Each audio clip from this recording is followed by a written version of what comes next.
The men's 100 meter dash this year has been perhaps the greatest season we've seen in recent memory, at least up until this point. And guess what? Noah Lyles has not been a part of the action.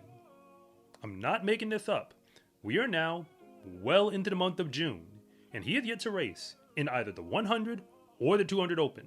He's only actually hit the track once, and that was in a 400 meter dash, which, I guess he ran well enough for Noah Lyles, again, in an event that's really not his, but I ain't really counting that, and I'm pretty sure most of the track world isn't counting that race either. We are still waiting for a Noah Lyles sighting, regardless of what the Diamond League has to say about it, because he may or may not actually show up to run in London. The only time we know we are expecting to see him run is at the World Championships in the 100 and the 200, because he is the reigning world champion in those events. Notice, I didn't say Olympic champion. It's because of his 2023 performances that he had to buy into this year's World Championships. And because Noah Lyles knows that, he technically doesn't really need to run any of these other races. Just saying, they're going to let him into the championship anyway. The only question is when he gets there, who is actually going to be competing against him? Because even though we haven't seen Noah race, I'm going to go out on a limb and say this part. Everything I've seen in his report up until this point, I fully expect that when you get to a championship meet, Noah Lyles is going to give you close to what he actually has. And now that we know what he had in the 100, he ran 9.83 seconds in 2023 in the World Championship final and won that race at the line. He did the exact same thing again the year after, winning the Olympic final once again at the line, but that year he ran 9.79 seconds. Matter of fact, I'm even talking before the rounds went off. I did a preview of the Olympic 100, and I said that Noah Lyles has been the fastest man most consistently. Maybe not hit the fastest times ever, but again, the fastest the most consistently. You're not going to beat him in a final if you can't run 9.7 something, I'm pretty sure, this year. And in 2025, I am going to hold to that assessment. If you're not able to run 9.7 something, you're probably not going to take him out in the final. Just saying. And because in 2024, really nobody was able to pull it off in that final, except Kishane Thompson, but apparently 9.79 wasn't quite enough.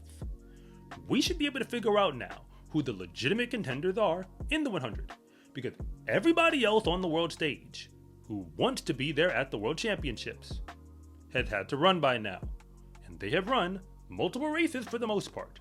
So we're starting to get an idea of who's legit and who is not. As far as I'm concerned, all of Noah's competitors are going to fit into three categories.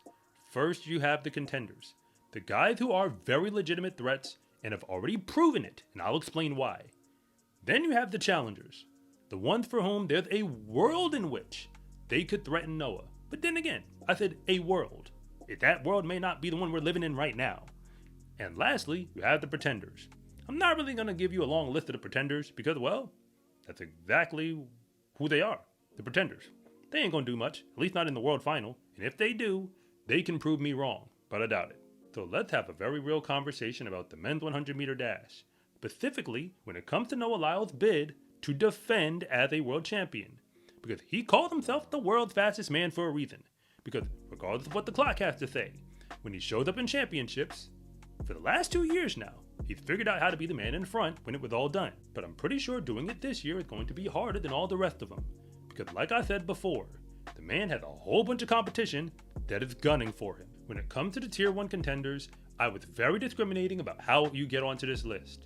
You have to send out some form of a warning shot. Again, do something this season that tells us you have a legitimate shot to show up to the Worlds and walk away with a gold medal. Again, if you're going to be a legit contender, you can't just run fast this season. You also have some past history, like I had to look for some, to tell me that you can also perform in world finals. That said, the list is still incredibly short, so here are the 4 names. I'm going to start this one off with Kishane Thompson. Although he's not the world leader, what he just did at the Racers Grand Prix told us that he is exactly who we thought he was. We know Kishane Thompson can give us fast times, because he's done it in the past. And we also know that he can run in world level finals, because he's also done that part in the past. I don't really know where this rhetoric comes from people who say that he's a quote unquote choker. I mean, when you get an Olympic silver medal, That's not a choke. You went to the world stage and you came back with a medal. So we can just, stop that. Certainly ain't coming out of my mouth. But still, he's got to go out there and do it. Because the one thing that we do know about Kishane is that he does leave the door open a little bit for somebody to come and reel him in. It's how he's lost more than one race up until this point. But like I said, this year, he's already set a warning shot. Like, that's already gone out. And if that is true, Kishane might just be able to go fast enough where it won't matter anymore. You're not going to be able to reel him in, even if you try. Including if your name is Noah Lyles. But if you're new here, I want to say thank you for even making it this far into the video. And I'm Coach Rob, and if you really want to know what's going on with the fastest athletes in the world, then you are in the right place. And if anything that I say actually connects with you, it is always greatly appreciated if you would please like and subscribe. But if I don't, just let me know in the comment section, because I try to read them all. But after Kishane, you have to consider Kenny Bednarek, because he's been tearing it up at Grand Slam track. He's undefeated in the 100 and the 200. Like, his experience this year has basically been the opposite of Noah Lyles. He has run consistently in races that have some form of real stakes, and performed. When it comes to the 100, he's gone 9.79. It was wind assisted, but not crazy wind assisted. And he also went 9.8. That was wind legal. And nobody else in that race broke 10. On top of that, he won the first Grand Slam event in Jamaica at the line, which proved that he was able to run under pressure. If Kenny's going to keep running like this, he's going to be on Team USA.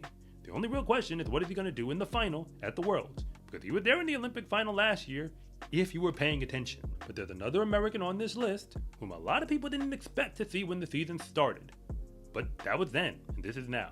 Because Trayvon Bromell is back. 9.84 seconds in Rome on the Diamond League circuit. Once again in a race where nobody was close to him when it was over. That is legitimate. Trayvon is one of the greatest talents that we have in the sport. It's always been like that. The only thing that slowed him down was injuries. That's it. So again, a narrative got created around him, whether or not he can perform at the highest level. I mean, you can say what you want, but it was real injuries. Again, not fake injuries, not like, just even track injuries. We're talking about career-ending injuries like torn Achilles, things that needed very real surgeries, that have very long recovery times, got to learn how to walk again, those type of injuries. That is what slowed down Trayvon Bromell. But 9.84 seconds, I repeat, means he's back. So that showing up to the USA's, you can book your tickets. He's going. We're now just waiting on who's going to be that last spot.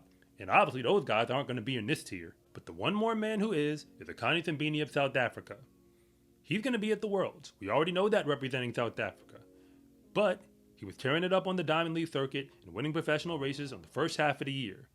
I'm sure that he has to do some things in his training to make sure that he's, prepped and ready to go by the time he gets Worlds, because he's had a very long season.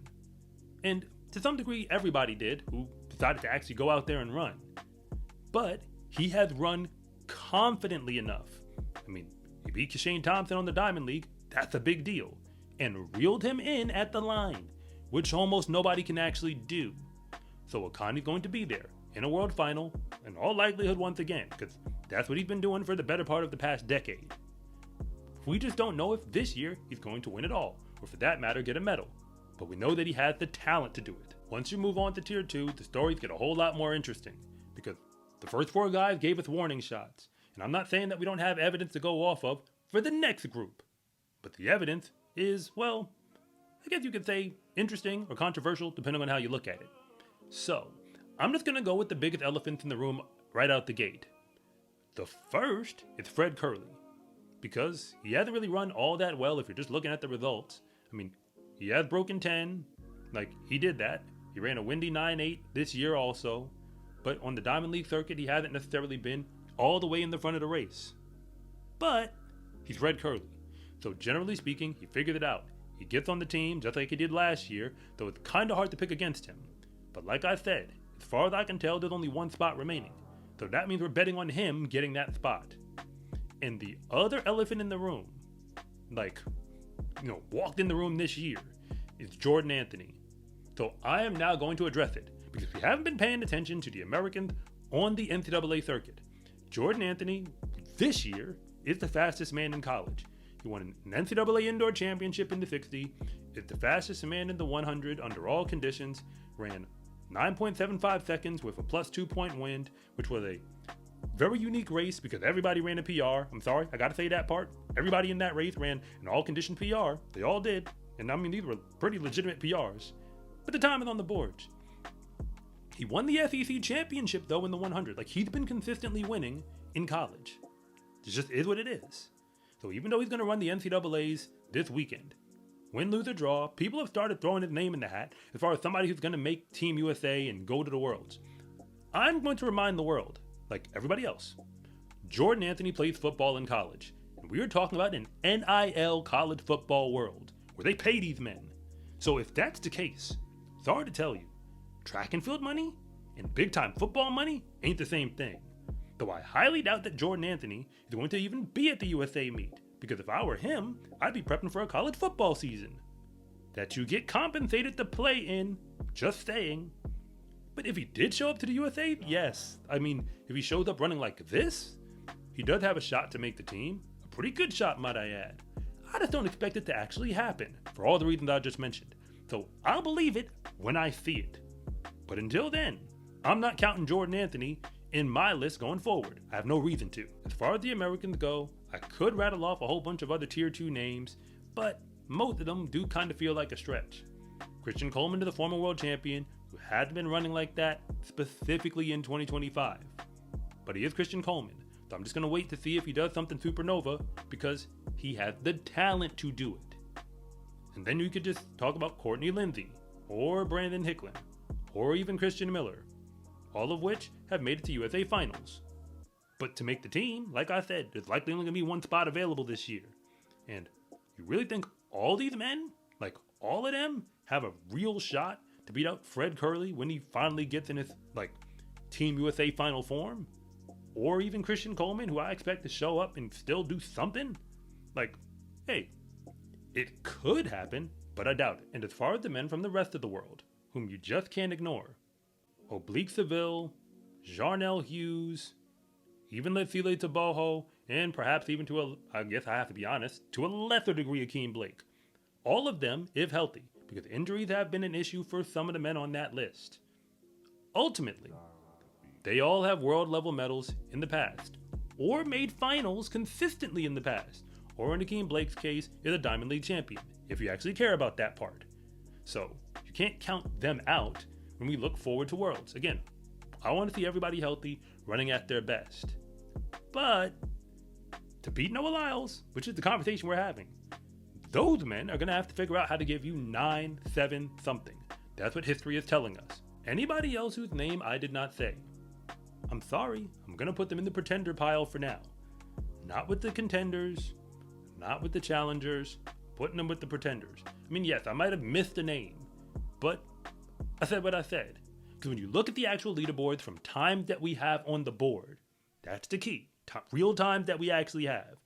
You're going to see Abdul Rashid Saminu, who runs for Ghana. And you're even going to see an athlete like Beyonda Walaza from South Africa.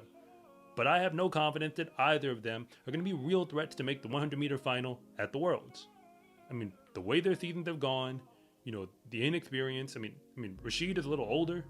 Like, Abdul Rashid Saminu is a little older, but in his case, he still had the whole NCAA season to deal with, so that's going to slow him down as far as, like, the time between then and then Worlds.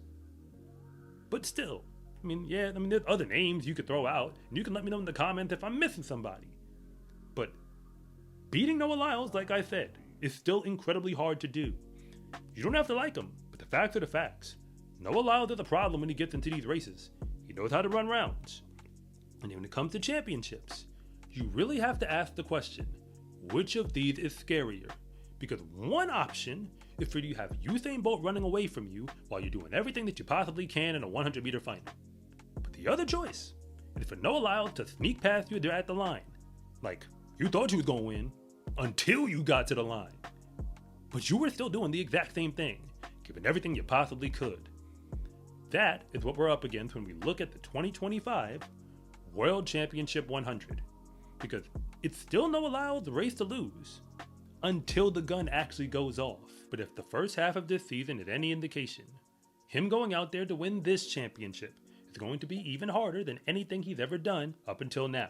In the sport of track and field, race day is honestly the easy part, because all of the real work gets put in when nobody is watching. When you wear every day is training day gear, you can let the whole world know that your success in competition is not an accident. Order yours at scarecruiting.com/shop or use the link in the description below, and it always comes with free shipping. It's a huge support to me and this channel, so I can continue to make you more content like this. And remember, it is always greatly appreciated if you would please like and subscribe.